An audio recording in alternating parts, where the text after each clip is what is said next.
everyone, and welcome back to Founder Sessions. Joining me today is the CEO and co-founder of BoxyHQ, Deepak. Deepak, welcome to the podcast. How are you doing? Thanks, Carl. Very happy to be here. Extremely excited to share my journey with your community. And yeah, thanks for having me here. No, it's great to have you on. So let's get right into it. You're the CEO and co-founder of BoxyHQ. Tell everyone that's watching or listening, what is BoxyHQ? So BoxyHQ is a commercial open source company. We provide developer tools to help with what is known as enterprise readiness, which we can dive into a little bit later. But effectively, what we do is provide developer tools to take away the complexities of compliance and security for a B2B product, effectively. And we're fully open source and free. What is enterprise readiness for people watching and listening? Tell us the basic principle of it. So a mature company has a lot of processes in place. So if you're effectively a startup selling into the enterprise, which today is hard to define a very specific, let's say, spectrum, but any company that has a few multi-million-dollar revenue would sort of be in a place where any vendor they're sort of bringing on would have to go through a very rigorous process of vetting, the checking for risk, and ensuring that whatever they bring onto their ecosystem is secure. So effectively, enterprise readiness is being able to serve those processes all the way from sales down to sort of being technically ready within your product, so that you're compliant and secure, and also making sure you're able to support after sales activities around the enterprise. So that's effectively largely what enterprise readiness is about. Quite a broad spectrum, but effectively it's about being in a place where you can serve a larger company and its processes to adopt your software. Yeah, and it is the compliance and the readiness. Is that one of the biggest barriers for enterprise level companies working with startups? Absolutely. So typically the journey is you're a startup, you've found product market fit with smaller companies where there's not that level of burden they're able to adopt your solution quite quickly. But as soon as you need to sell into the enterprise, you typically have to go through what is known as an RFP, or a request for proposal, and that effectively means it's a procurement process essentially. And what that means is typically a security questionnaire, which is focused on compliance and security. For example, what do you do with the data you collect from them? More fundamentally, what kind of data do you collect? Why do you need it? So sort of outlining these various sections of what you do with their data and how you then provide guarantee to safeguard it. Yeah. So that typically becomes the biggest barrier for startups to cross. Yeah, sort of.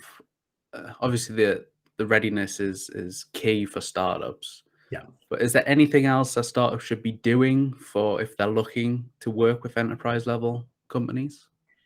Yeah, so it's quite an interesting process because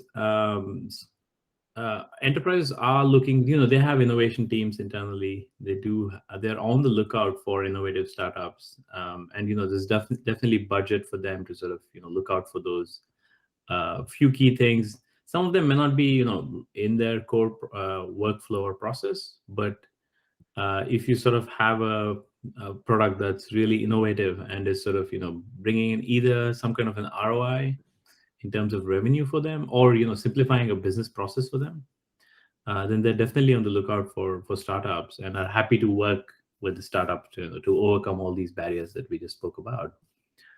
So there's definitely a big opportunity there. If you have a great product that you've tested well and solves a very good problem, then it's most of the time very it's totally worth the effort to look into selling into the enterprise, because that's where you can command the bigger numbers in terms of your revenue values. So that's of course there's that barrier, but then it's it's never too hard to overcome it. So you definitely want to do that, but you want to make sure that you're at the right stage to sort of support that.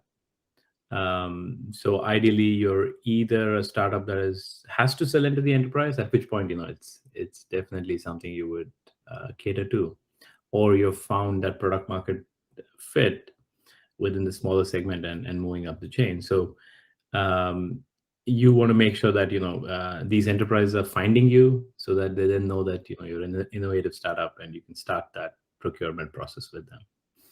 Yeah, because outside looking in, enterprise level companies won't really start looking until the startup starts making a bit of noise and a bit of traction. Yeah, exactly. Yeah, you want to be down there. You want to be where your competitors are, so that because especially when it comes to the enterprise, they're always trialing. It's not like they will pick they'll make the choice overnight, and that's very deliberate, right? They want to make sure they're given it enough thought and look at the pros and cons of what is out there.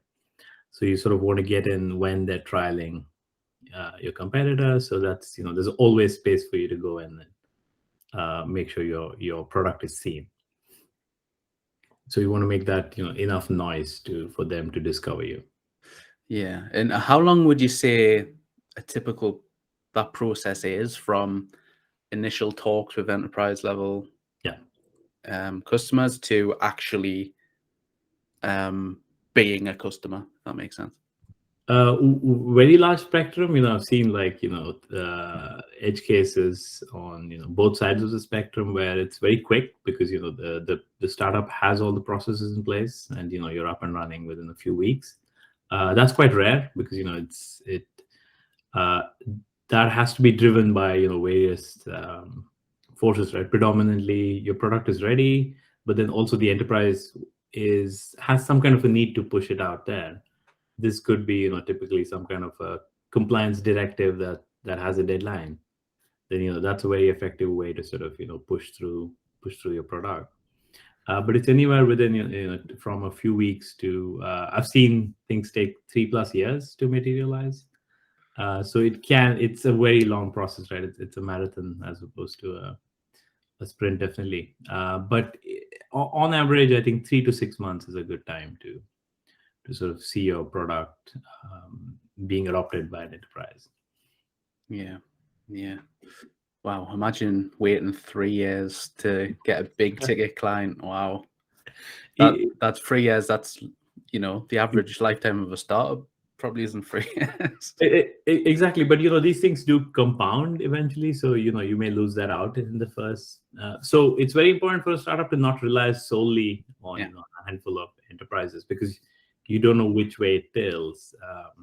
As a classic example, you may have someone evangelizing you within the enterprise, but let's say they leave the company, then you basically have to repeat the process again in many cases. Which means that you don't want to rely just on a handful of these enterprise deals, or you want to have enough volume there to sort of not one or two of them being very material to you. But even if you lose that today, it's not like it's done, because although it is of course hard, right? Because as soon as they adopt something, unless there's a very specific reason to change it, it's very hard to drive that transformation from move from this to your product. But it can happen, and it has happened before. And like I mentioned, there's various market forces as well that sort of become a catalyst for adoption. So today you might be too innovative, or not in the path of core activities for the enterprise, but a couple of years from now might be the right time for them to look at the segment you're in, and by then of course you're established as well, so it plays well in your favor. Yeah, interesting point there. What would you say is some key factors that sort of decide? You mentioned some of them that decide where an enterprise level company wants to work with a startup. We talked about product market fit. Yeah. You spoke about time there. Is there any others? Yeah, absolutely. So it's in many ways you want to look at it. So traditionally this has been seen like a funnel, right? Like any classic marketing activity. But I think today it's more of a flywheel because it never stops. Because one is you want to get them in, you want to get the adoption, but then you need to continue to serve them well. So in terms of you maturing as a startup serving an enterprise, there's various after sales activities that come into play as well. But just thinking about what would drive good adoption of your product within the enterprise is, I think, your typical process of making sure you're solving the right problem, because you want to make sure that you both will put in a lot of effort here. So you want to make sure that whatever happens post sale, there's enough adoption and somebody will drive the product forward in terms of usage. Because otherwise, typically what would happen is on the next renewal cycle, various things come up, right? And one of them would be, what was the ROI around this? Have we used it enough? And if you haven't been able to drive that, then the renewal becomes a big problem. So it's never guaranteed. So you want to make sure that you're solving the right problem, and that is a core problem for the enterprise that enough people within the company care about. And then, of course, we spoke about a few things which already cover this, but I think it's very important that you're going after the right problem. And because a lot of times you're driven by, you want to add some features in and, make it better. But the reality is if it's not solving that core problem, then none of those features would actually help in the long term. And then, of course, you want to make sure that short term, you want to get into the deal. So, making sure the procurement, the security questionnaires are fully answered. You might want to look at a lot of compliance frameworks like ISO 27001 and SOC 2, because they take away that initial friction. So if you're certified with ISO 27001 or SOC 2, then that whole top of the funnel process becomes a whole lot easier for you, because that already covers a whole subset of the enterprise readiness that you would have to do.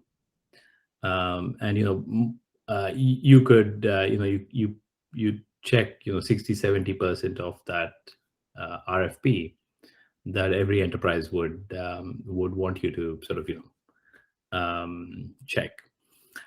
So in many ways, there's various levels of readiness you can have as a startup, depending on where you're at and how important it is to get enterprise deals. So compliance certifications is one way. They're very, very useful. They're very hard to do, but long term the benefits are quite obvious. The procurement process becomes quite simple. Your internal team is then sort of prioritized around making sure, because these certifications don't stay forever. You got to renew it every 6 months, 12 months, depending on what you have. And of course, if you're in a regulated industry, then you almost have to do this. So, if you're in health tech, there's HIPAA compliance, which is an absolute must. If you're in fintech, then, being PCI compliant is very important. But outside of that, it's optional. And today, I think it's changing so much that a lot of enterprises will ask you to be compliant as part of the, buying your software. So you almost have 12 months to become compliant as soon as you sign the deal. So these certification frameworks are becoming extremely important in the B2B space to sell into the enterprise. So I think that's another big key for startups to sort of try and get a certification as soon as it's feasible for them. Yeah. And have you seen any cases where an enterprise level company has actually approached the startup and sort of accelerated them through that process because they really wanted that product? Have you seen any of that happen? Absolutely. So my co-founder, who's sort of been doing a lot of corporate innovation, startup accelerators, venture builders.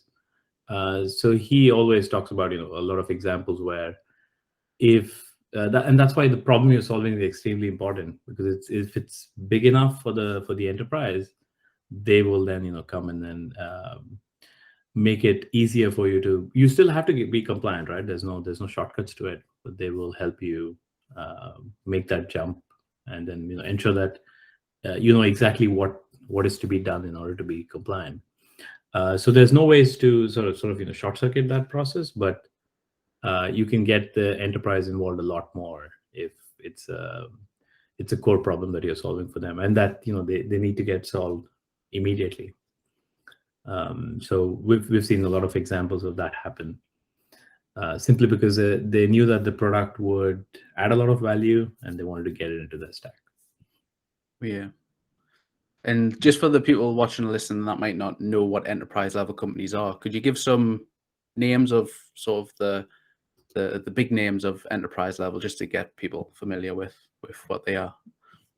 Absolutely. So obviously, everyone's heard of the Fortune 500 companies.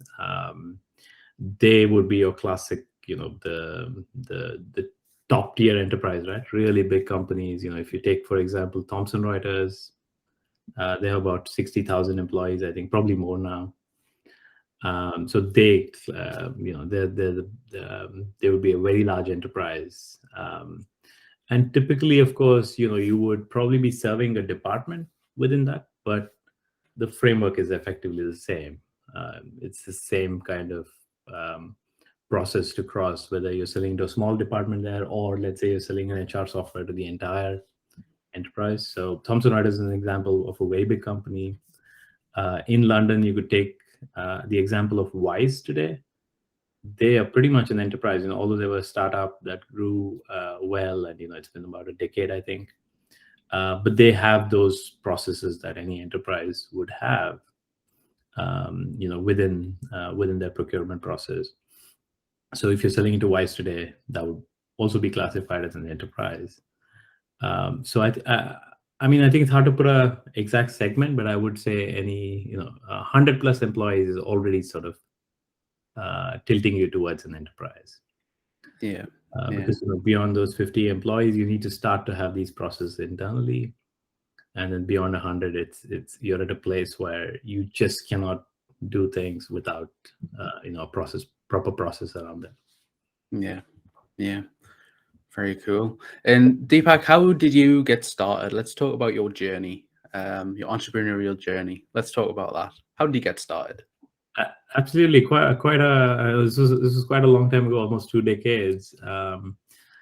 I am originally from India. I grew up in a city called Bangalore, which is today, I think it's nicknamed Silicon Valley of India, because when the .com boom happened, a lot of the business support and those kind of activities, sort of software services, moved to Bangalore and became a big hub.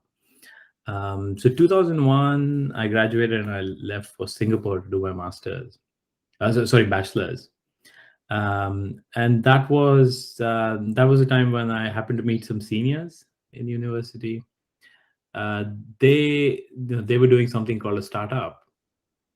And then I met with them. I was quite curious to find out what. I had no idea. And I don't think there were that many startups back then, handful across the world. And they needed someone to build things. So they said, why don't you join us? So that's how I caught the startup bug. This was 2001, before cloud, before the App Store happened. So very different times. I remember my first week, I had to go into the data center, set up a server rack, make sure it was connected to the internet, and then I could come back and then write my first line of code. So it's you had the classic journey of having to know every layer of the stack that you worked with. So that's how I got started with startups. This is 2001, and from there on, I moved in and out of startups into slightly bigger companies like Oprah Software, and of course also spent a year at Thomson Reuters as part of an acquisition. But that was sort of my initial foray into startups, and quite an interesting experience, because you grow very quickly in a startup. So you suddenly realize that you're not just building stuff, but you also need to understand what happens with that, why you're doing it, who ends up using it, collecting feedback on the back of that. Being able to prioritize is 100 things to do. So how do you know what to do next? So it quickly takes you from just building stuff to understanding why and trade-offs, and making sure that you can move up that value chain of dealing with ambiguity, and then sort of um, prioritizing, than just doing structural work around building. Yeah, sort of learning at an accelerated pace. Sorry, aren't you? Exactly. Absolutely. So what's been some of the biggest lessons that you've learned from working in past startups and in other companies? Yeah, absolutely. So I would say, I think my biggest lesson has been being iterative and being able to maintain that shipping velocity. I think that's probably the number one factor in the early stages of a startup, because nothing else really matters. You're looking at product and traction, and the best way to do that is work closely with your customers, make sure you're solving the right problem, and that you're still being useful for them. But you cannot do everything on day one, so you want to be very careful about what is the minimal thing that I can roll out that showcases my product, and then you have enough time to then iterate on that and make it better. So that would be lesson number one. Just sort of getting better at iterating, and being able to ship software quickly. The other lesson I have is, it's a hard journey, right? Everyone knows that startup is a hard journey. It takes it could take anywhere between 5 to 10 years to get anywhere. So you want to make sure you work with good people. So you want to enjoy the work with your colleagues. So make sure you pick a startup where the people are fun to work with, or sort of otherwise it becomes very quickly becomes a hard thing. And of course, you get to take ownership, of course, in a startup. But flip side is that, of course, you need to quickly learn how to execute, because otherwise, that getting that ownership does not amount to much.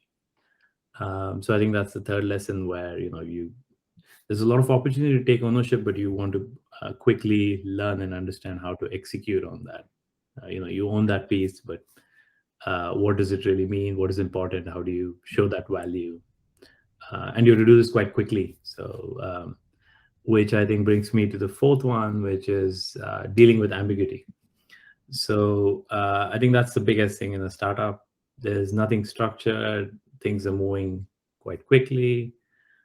Things are changing as well. The market's changing, your product is changing. So are your customers and their needs. So being able to take a very high level definition of a problem, and then sort of breaking it up into what should the solution be? Is it even the right solution? And you may not have enough context and information, so going about and extracting that context and information from everywhere. So I would say those are the top four things that are probably learned at the startups and other even the bigger companies where I worked with. Different levels, right? There's more structure there, but the philosophy is pretty much the same. Yeah, just with more structure in the company. more structure, more resource. So whereas in startup you're doing it with very little, which of course means you have more room for innovation, because you have to be innovative then. So you're always sometimes trying to see the most lazy way to do things, which is very good, because I think it's you kind of I'm sure there's frameworks for this, right, which I probably don't remember today, but I'm sure there's you tend to pick that up. You may know that something could take a year, but how do you test it within a day, or maybe even a few hours? So you take a very thin slice of that experiment, and then you say, okay, actually there's enough here to go from a few hours to a day, go from a day experiment to a week, go from a week's experiment to months, and then finally into years. So that's what you very quickly get good at in startups, because you can't be spending a year and then realizing it doesn't work, which is okay in an enterprise, because there's resources, there's enough and they can take that, all the impact that comes with it, but not in the startup. That's, effectively you're done as a startup.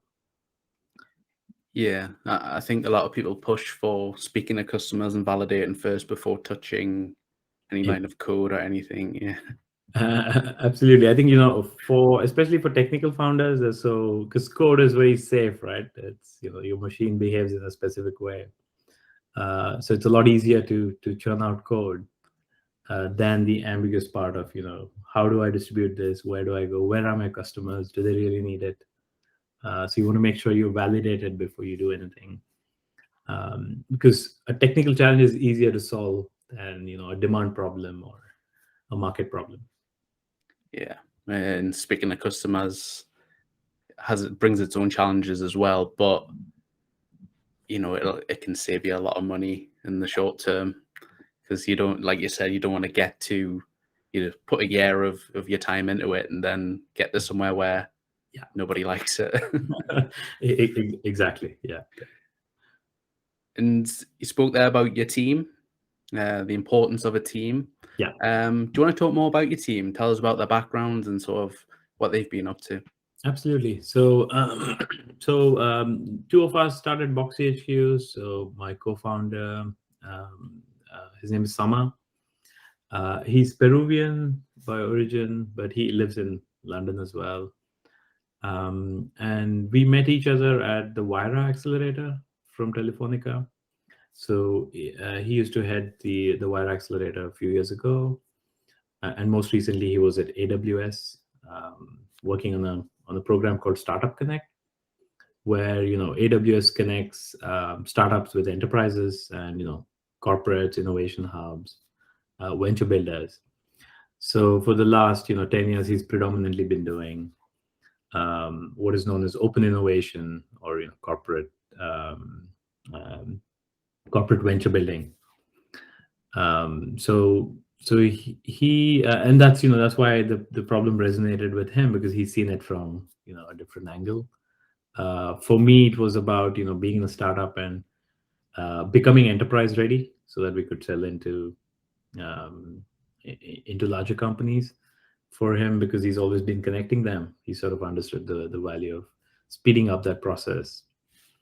So that's Sama, and then we together started this in August last year. So we're quite new, still sort of very early stage, and we closed a round of funding. So then the seed round helped us hire a team. So we've hired 4 developers, and we knew we wanted to build a remote first company from day one. One being open source. That's kind of blends well with the ethos of open source. And of course, the pandemic has changed everything. Today it's a whole lot easier to go find talent where they are than try to get them to one place or a couple of places. So we were lucky enough that open source. I'm originally from India, but we looked at quite a few places. Right? We looked at India. We looked at Latin America, where my co-founder is from, Europe, and of course a bit of US as well. And for I don't know the exact reason behind this, right? But open source in India is quite big today. A lot of unicorns from there, open source companies that have come up, and there's that general interest in India to sort of you're a developer, you want to get into the open source ecosystem, because it's quite exciting. You're doing everything out in the open. There's a big community to interact with. You're not just building code, but you're also interacting with that community, and you're building a mini brand for yourself. So we ended up hiring 4 developers in India, with various backgrounds and experience, but all sort of very excited and motivated about the open source ecosystem. So they started quite recently. So December was our first hire, and then the 4th one joined us in February. So still a very small team, 6 of us, 2 co-founders, and the rest of the founding team. No, sounds like a great team. And I've got to ask, I'm quite fascinated with recruitment. I did a bit of recruitment myself last year. Yeah. But outside of the skills, what sort of characteristics are you looking for in the people that you're hiring? Yeah. So we were quite deliberate about how we want to structure the hiring process, especially because we're going remote first. So time zones, it's we get about 2.5 hours of overlap, which in the grand scheme of things is not a lot, right? So you're to be quite deliberate about how you communicate and how you sort of make sure people know what which direction they need to head in.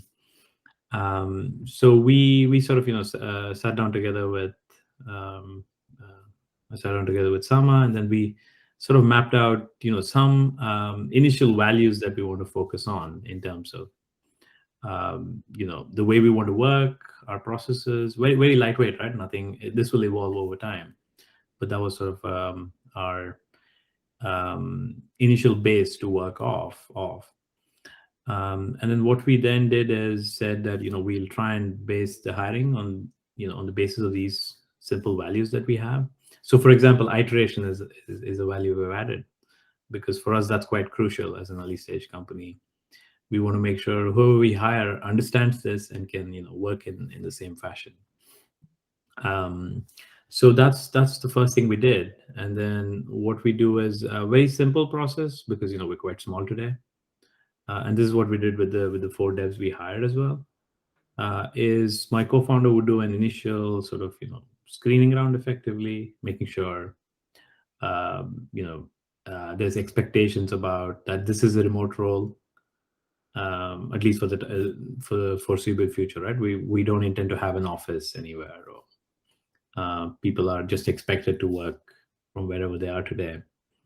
Then sort of making sure at a high level he runs through their experience, just gauges their communication skills, written as well, very important for remote. So we would look at their blogs if it existed, or we would intentionally communicate over email, few messages, just to try and understand that they're able to communicate well. And then after that round would be me doing sort of a similar round, but more technical, and then deep diving into a technical task. So and that sort of completed the process. So we wanted to make sure we focused on not just the technical bits, but also making sure there's a fit to early stage companies, which is probably more important at this stage, because people can pick up the technical skills far easier than being able to you cannot force them to like an environment. So we wanted to be deliberate about the fact that what they're getting themselves into, and making sure that's exactly what they wanted at this stage.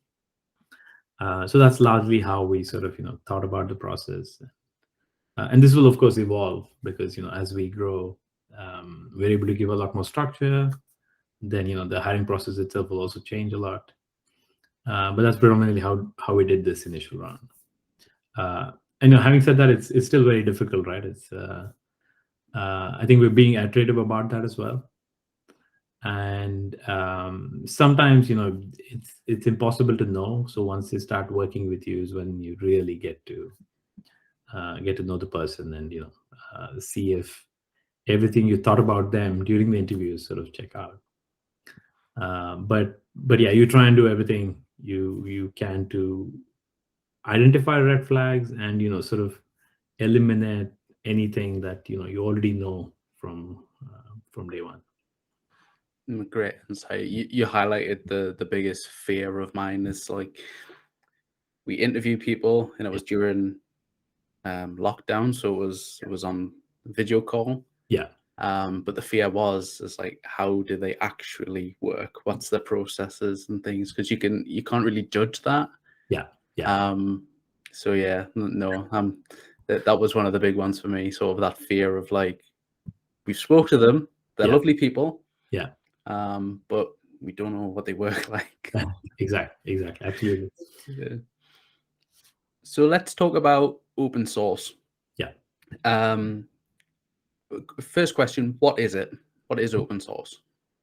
So so open source, I would say, the motivation behind it, it's pretty old, right? It dates back essentially to roughly, actually even before that, when Linux was the operating system was sort of started by Linus Torvalds. But open source has always been about, you'll hear about free, but here free as in more freedom than actually price or anything else, right? Because when this sort of started, people were of the notion that source code should not be held behind closed doors. You should have the freedom to peek in, look at what has been written, and of course that was a very small segment, right? Even today, if you look at the entire world, there's not that many programmers, right, compared to those who don't know what how to write source code. But that was essentially the motivation around behind open source. So the idea was to put it out there so you have that freedom, but of course it also meant that you're giving it away for free, which then meant a whole lot of innovation around it. So that was sort of the motivation, and that's what open source today is about. It's a bit like building in public, right? You're essentially saying, here's source code, here's my source code. Of course, there are various licenses, and very nuanced when it comes to it. But typically the free licenses say you can do whatever you like with it, all the way from taking it, copying it, and even never releasing it again. You can just keep your enhancements to yourself, or it could stipulate that whatever enhancements you make has to be contributed back to the community. So you need to continue keeping it open source. So that's what open source today is about. And it used to be limited to software, of course, but today you'll see a lot around. For example, 3D printing has happened. You'll see a lot of open source around that. Hardware is becoming open source. Facebook famously released an open source data center specification. So it's no longer limited to just software. It's then Raspberry Pi and these kind of other innovations around hardware. They're also effectively open source because the chip design is out there, the hardware design is out there. Anybody can take that off that and then build their own. So that's what open source is about. Just being able to share somebody else's expertise and then either modify it or even just replicate it to your needs. So it's a very interesting way today to consume software specifically. In a long way, that's what open source is about. Yeah, in my head, I'm getting Lego block vibes. Someone gives you a Lego block and you can build on top of it. Is that sort of what it is? Absolutely, exactly. Yeah. So someone's built something, you can just take that off and then add your own blocks to it, and then make something bigger, or you just sort of you're exchanging knowledge, and at the same time you don't need to know the internals of that. You can just pick it up, and then as long as it works, plug it into other systems. Very cool. As you probably know this already, Deepak, I'm not technical at all, so yeah. Thanks for explaining that. So we spoke there about a pro of open source, which is the freedom. Yeah. Are there any more pros to open source, or not? On the flip side, is there any cons to open source? Yeah, I mean, I think it's important to know, from whose perspective. So I think, from the perspective of the community, I think the intention is very straightforward, right? When you put something out there, you're not expecting anything back in return typically, and that's why you put it out there. So in that sense, in a true philosophical, utopian way, open source is technically only about benefits, right? Because it's almost like a public good. You put it out there, and everyone should benefit from it. But of course, the reality is slightly different, right? Especially if you talk about the perception of open source. It's historically become, there's something out there, and you sort of have that feeling of, if you're using it and something goes wrong, you just assume that the contributor out there is responsible for fixing it. But that's not really true, right? Because there's no obligation as such. I think the classic example is Log4j. You must have read about this recent vulnerability where it's a very popular logging framework for the Java language, and used extensively across a whole range of open source projects, all the way from startups to larger enterprises. And of course, there was a vulnerability found in one of the versions there, which is more recent.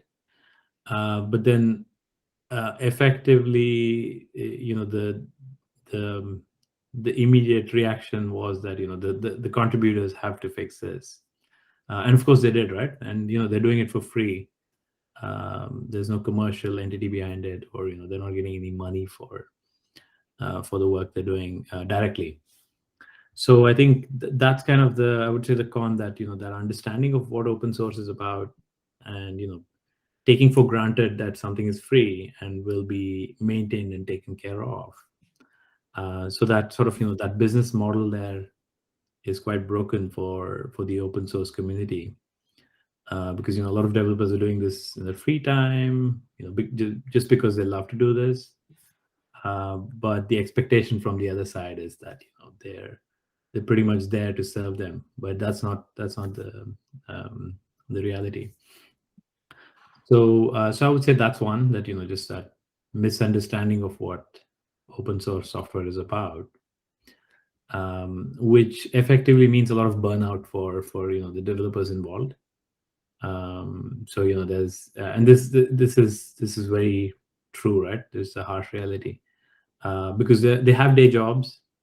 They're building this on the side because they love doing it, which effectively then means their commitment to it will of course change over time, or they're not able to sort of even continue maintaining it. But of course, because it's open source, and the community potentially can come in and help out as well. But it's tricky because there's a lot of domain knowledge involved. If it's simple enough, then somebody else can take it and maintain it. So there's a lot of complexity in that sense, in sort of delivering the expectations on the consumers is very different from the expectations of the producers of open source software. So I would say that is potentially, and that's being looked at as well, right? There's a lot of attempts to sort of change this. There's a whole range of methods around this. Of course, people can get sponsored on the back of various projects. A lot of companies adopt sponsorship of popular open source software that they're using in their stack. A lot of companies contribute back, of course. They will allocate a chunk of their developers' time for open source contributions. So that's definitely slowly happening, but it's still a big problem. So I would say that's sort of there's a lot of nuance around it, and licensing, and you might have heard of some controversies around the bigger players coming in and taking open source software, and predominantly happened because of cloud. So the easiest monetization method for an open source project is provide a hosted version in the cloud version of the product. But effectively, all the bigger players can also do the same. So there's a lot of friction when you get big enough, but not big enough as the other players, that who, because nobody really owns it at that point because of licensing. So there's been some recent controversies around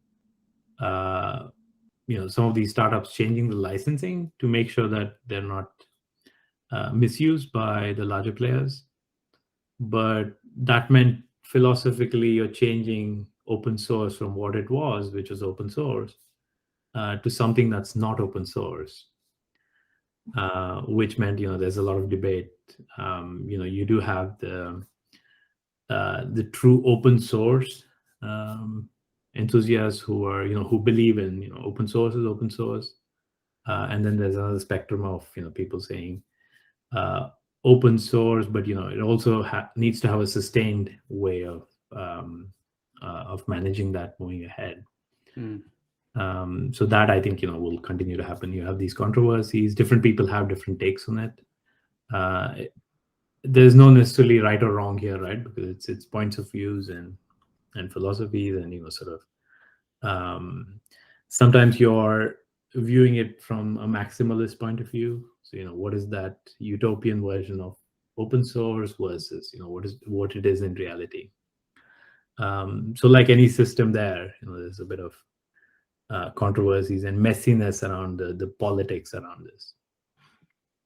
Yeah, very interesting. It seems like a fair economy. People can use different things. Yeah. And obviously they've shifted slightly if some bigger players start coming in and they kind of want to protect the open source, but then like you said, it kind of goes against the ethos of the original open source. Yeah. It seems like a tricky space, but the ethos of open for all and here's a toolbox, have fun sort of mindset. Exactly. And it's a big spectrum, right? You have people, you have developers who just do it for fun. They never want to commercialize it, or because the minute you want to commercialize it, it's a different game altogether. But of course, there's others who are interested in taking something that's the great thing about open source. You get that customer validation very quickly, because you're out in the open, you put it out there, you have people coming and using it and giving you feedback, so you very quickly know what is a useful tool, what is not. It's a usual bell curve there, right? A lot of projects are frequently used, very popular, and then you have a long tail of smaller ones. There's so many languages and frameworks, so it's a vast set of projects out there. And they're at various levels, right? Some will always be just hobby projects that have taken off, but nobody wants to, or you just cannot commercialize it either. So it depends on what it is.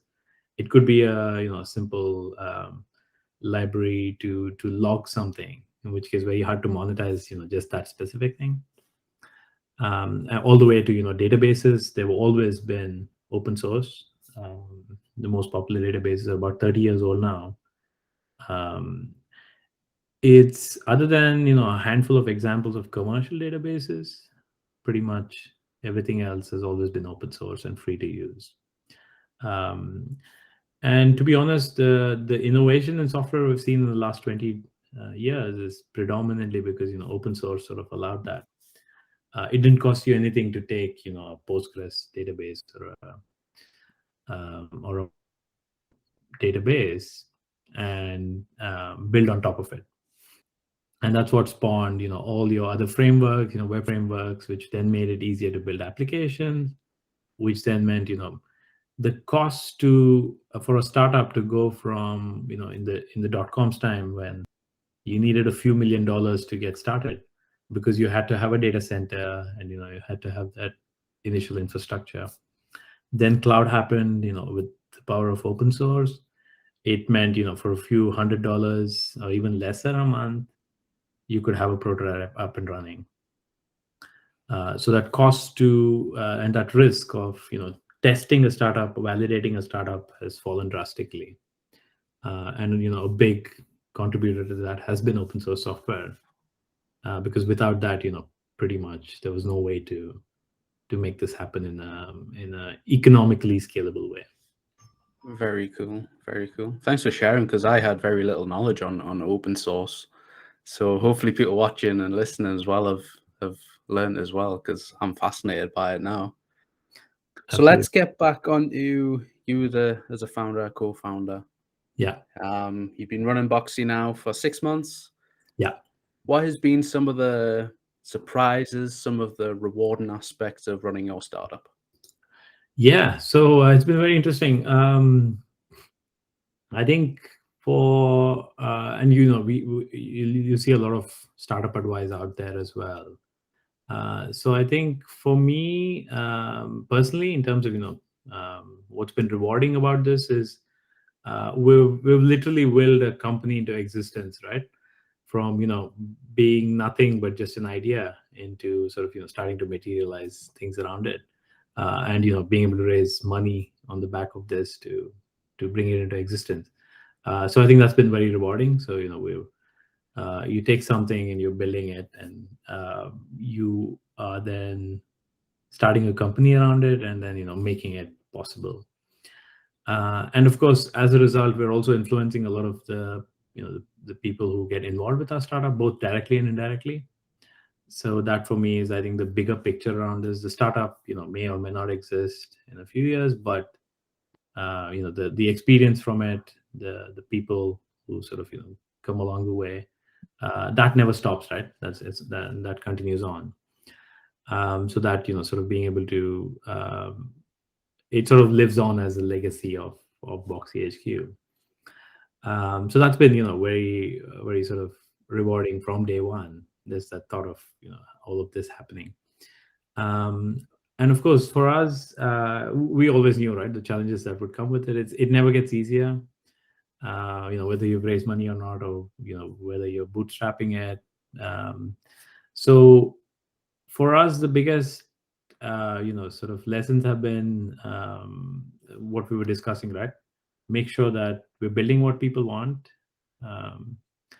We are continuously testing it with our customers, making sure we're not building just for the sake of building, but making sure somebody uses that. We're iterating and sort of making sure there's validation at every step that we make progress on. And of course, in terms of advice, I think we're too early to sort of give anyone advice around it. But I think for me, there's a few things that's kind of stuck out with everything that I've read about startups and having experienced it. One is you never stop learning. So there's never a done state in a startup. So I think that's important to remember. So it's almost like if you've stopped learning, that means you've stopped doing something innovative. So you want to make sure that you're constantly learning and pushing the boundaries there. And yeah, other than that, I think it's the same sort of challenges. Hiring still hard as ever. It's a remote world, so sort of adapting to that. Making sure the market is something you can never control. So how well do you know the market? So sort of spending enough time making sure that your idea of the market is what is reality is very critical as well. So that's been some of the learning so far for us in the last 6 months.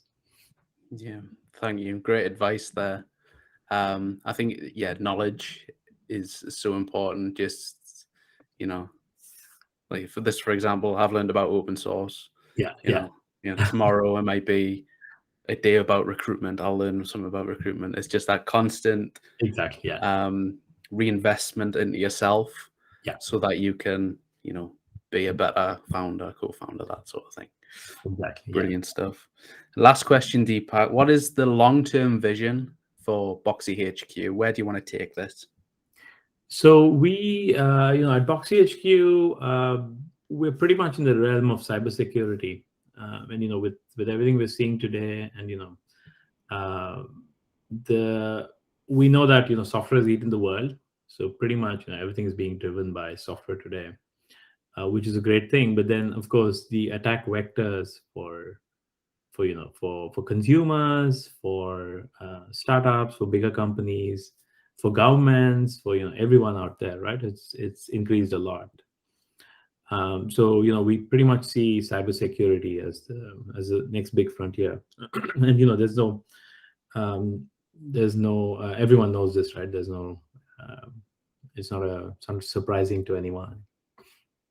So of course, we have a small part to play there, but we, as BoxyHQ, and our enterprise readiness is sort of our our initial focus, but that kind of leads into, and that's why we want to be closer to the developer as we build our vision, and that's to say that as a result of this security becoming a priority, it just means that there's more work now for the developer to do when they're building products.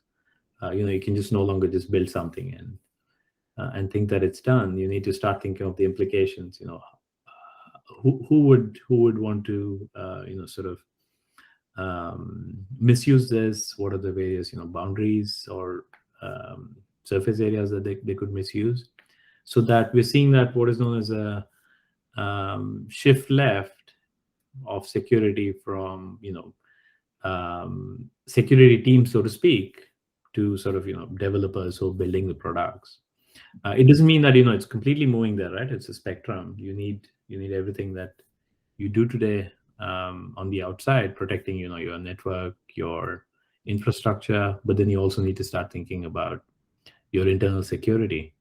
So for us, the long term is taking that compliance on the outside and bridging it with your internal security on the inside, and then making sure that developers tomorrow have all the tools they would need for compliance and data security with BoxyHQ, and they don't have to reinvent things themselves around this. So that's kind of our long-term vision here. Making today, if you break infrastructure, there's a lot of tooling around that to let you know as soon as you do that. You get an alert on your phone or on Slack saying that something's broken. So that's not the case with compliance today. You have a compliance policy or framework set up, but until someone is manually looking at it, you don't know whether you've broken it or not. And sometimes it happens much later, right? Two weeks after you're attacked, you know that you lost a lot of data. So we want to sort of make that as seamless and as real time as it is for knowing the availability of your system today. So that's kind of our long-term vision to bridge that gap, to help developers sort of plug in the best practices without having to worry too much about it. Yeah. Very cool, because you see in the news, small businesses, startups, they're like build, and then one little slip, security is breached, and then they've gone back to day one. It's quite scary, isn't it? Exactly, and the amount of data we're dealing with and the kind of sensitivity around it, it's absolutely crucial that you're safeguarding that. So data has pretty much become the fuel, but then that also means there's a lot more responsibility on us to sort of safeguard this, and this has to be done from ground up as well. You can't just plug it in and then expect everything around it to sort of safeguard it. So so that's sort of our long-term goal here. So we are addressing it from sort of an inside-out angle, and the rest of the market is sort of tackling it outside in. So we hope to meet in the middle, and then we have a complete solution around this for every company. Very cool. Very cool. And Deepak, lastly, people watching and listening, where can they connect with you? What website should they check out? Just let them know. Absolutely. So BoxyHQ.com. And we're on Twitter as well at the same address, and you'll find us on GitHub, of course, at BoxyHQ. So and not just about enterprise readiness. If we have a whole list of free tooling for developers. So do come and check us out. I'm sure you'll find something interesting for you there. And of course, for startups that are building for the enterprise, always happy to talk to them and help them out with that journey. Fantastic. And thank you, Deepak. This has been Founder Sessions. This has been the hour of Founder Sessions. Have you enjoyed it? Absolutely. Thank you so much. It's been great. And like you said, right, it was a great way to rethink everything that I thought I kind of knew, and the learning never stops. So there's quite a few things that still I may not have communicated in the way that is the right way, but hopefully it's been insightful for everyone, and as you mentioned, for you as well. So I really enjoyed that. Very cool. I might clip that quote there. Learning never stops. I like that one. Yeah. Nice. But from myself and Deepak, this has been Founder Sessions, and thank you.